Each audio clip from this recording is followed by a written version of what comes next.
everybody. I'm Tim Connors. And I'm Becky Connors. And this is our premiere episode of TimBeck2 Interviews. There are so many people and events in this community that we are excited to have the chance to highlight those a little more in depth. We'll share interviews and on-location activities and have plenty of fun along the way. Becky, I am very excited to hear your interview with Nicky Arn, president of the Freeport Concert Band.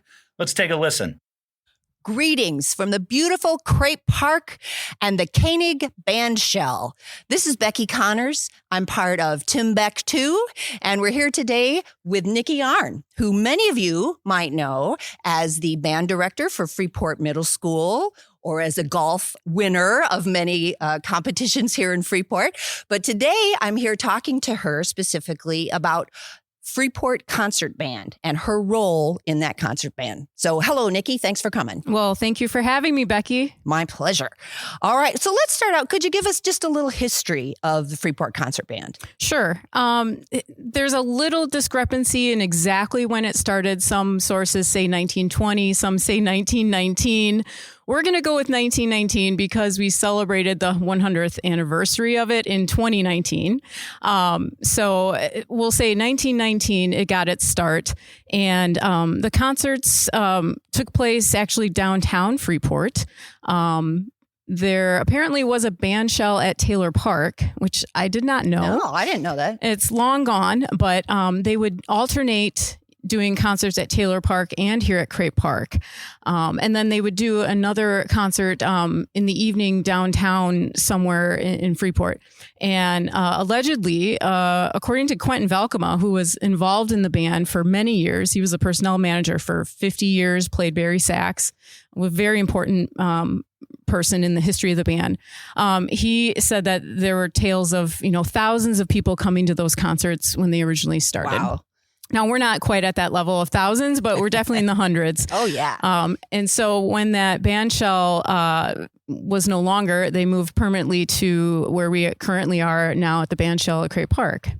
The conductors back then were many of them were Freeport School District music educators, Ed Hargrove, Carl Kubitz, Ernie Seaman, Joe Doolittle. Mm-hmm. And it's actually Ed Hargrove who is coined the term or the phrase music under the stars some 30 years ago. So that's where we get our name from that we currently use. Wonderful. And lots of people refer to it as Park Band. Yes. But we're talking about the same thing here. Park Correct. Band, Freeport Concert Band, all the same thing. Yes. Yeah. Yes. And so you play several roles in the Freeport Concert Band. Can you tell us about your different jobs that you do? Yes. Well, I began as a player on euphonium, sitting next to H.K. Hinckley, who was also a very important person in the history of the band. He was an announcer for many years and served on the board. So back around 2003, 2004, I believe I started performing with the band. And then I want to say around 2009 or so, I started being asked to conduct one concert. And since then, I have been a member of the board since 2015. And since 2020, have been the president of the Freeport Concert Band. I also serve as the personnel manager. So I make sure we have the right instrumentation and people to play at each concert each week, securing the conductors for each season, making sure that we have the performers lined up and ready to go. Wonderful. And I know that is a big job. You send a lot of emails and respond to a lot of people to do that. I do. Yes. It's can be a tricky task. Fortunately, we have a very good core group of musicians who we rely on and are dependable every single summer. And then we, look to area high schools and colleges, students who are advanced in their playing to join us. So it's really neat to have younger folks in with folks that have played for many, many years. Oh, definitely. Yeah. And you mentioning those people who have played for many, many years, why don't you tell us about a couple of the people now who are musicians, regular members who have been members of this band for many years? Sure. So there four come to mind. Nancy Lehman, she plays flute and piccolo in the band. And she's been playing since high school. I believe this is her 50th season playing with the band. Dr. Gary Beasley, he's been playing since he was in high school as well. Was encouraged by his teacher, Mr. Lester Warrants, to play, and he's been playing for, I think he said, between 53 and 54 years. He couldn't quite remember, but Nancy Johnson, who plays French horn, she's been playing for just about that long as well. And Chris Korf, who is our lead trumpet player, has started when she was a junior in high school, and her teacher, also Mr. Warrants, encouraged her to do it, and she's been doing it ever since.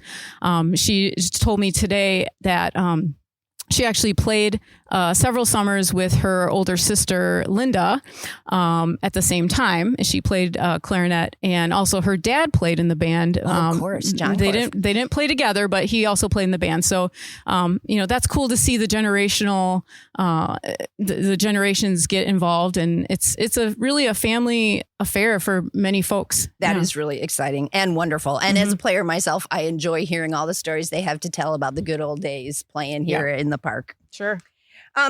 Now, could you tell us a little about when you prepare as a guest conductor for this? I'm sure it's a lot different from when you prepare for your middle school directing, and you only have one rehearsal here. So what's that like? How do you pick the music? How do you prepare for the rehearsals? All that good stuff. So we have a one rehearsal, like you said, and we're now doing it in 2 hours instead of 2.5 hours.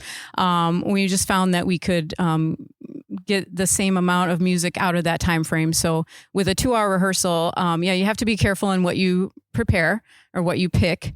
The nice thing is a lot of the players have played some of these pieces that we choose over the years. But I generally like to pick a theme. That helps me pick my pieces. Sure. And it's just more interesting to me as a conductor, and it's a lot longer program than what I'm used to preparing with my students. That's typically 2 to 3 pieces for each concert. This is 8 to 10 pieces for an entire concert. So I look at the instrumentation, who's playing on that particular concert, the strengths and weaknesses. If I have a star in a particular section, I'll try to feature that section or that person. But and generally I pick music that is a grade or two higher than what I would do with like a beginning high school band. Of course. To challenge us, but also keep it accessible that we can learn it in 1 week in one rehearsal. And that is a fine line to walk, I'm sure, to be challenging and accessible at the same time. Yes, and also interesting to the crowd. Sure, entertaining. Keep your audience in mind. And yes, our number one goal is to entertain with great music that they will enjoy hearing. Sure. And they seem to. Yes. They come back. You see the same people at all the Yes. concerts, lots of come, and then new people come too, and that's what makes it fun. Yes. Yeah. We have a nice crowd every week. Again, kind of a core crowd there. And we're always looking to expand that crowd. One of our goals is to reach a younger generation, the next generation, to keep this going, for another 100 years. There you go. Yeah. So could you tell us about this season, this summer season?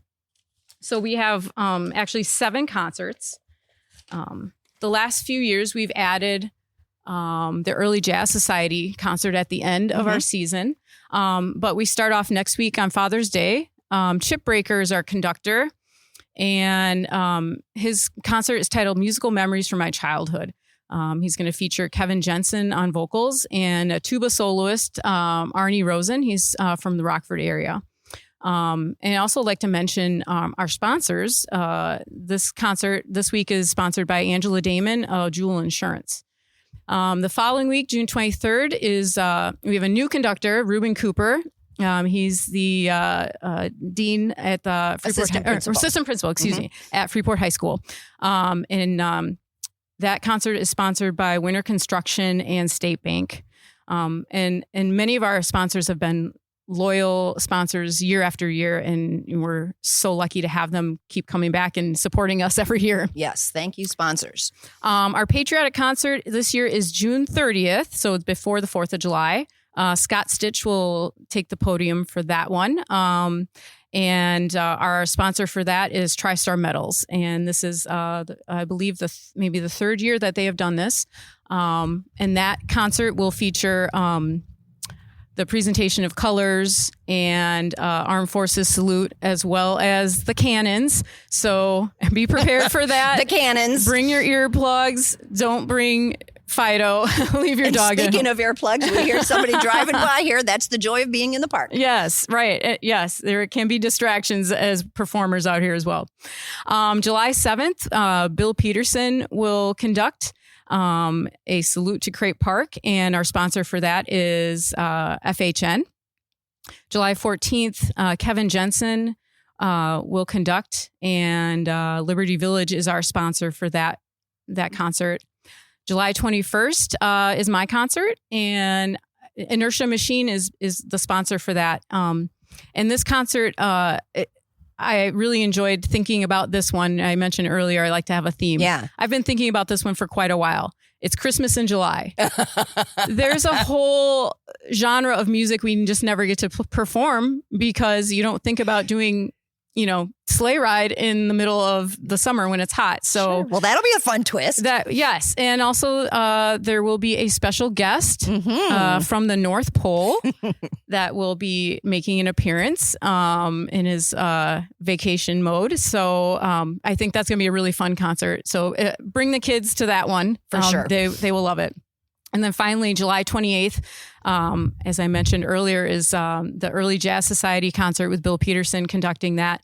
And our sponsors for that concert are the Helm Group and a new sponsor this year, Burke Tubbs Funeral Home. Great. Yeah. All right. Well, thank you for filling us in on this summer and telling us all about the Freeport Concert Band. It has been a pleasure to talk with you. Well, thank you so much. I appreciate the opportunity. All right. And those of you listening, TimBeck2 is going to check out the newly renovated miniature golf course in a coming interview. So we'll look forward to talking to you then, and keep listening to FreePod. Thanks. That was wonderful, Becky. I love going out to the band shell on Sunday nights. Me too. Join us at next Sunday's concert at 7 p.m. Well, that's been our first TimBeck2 podcast, hopefully one of many.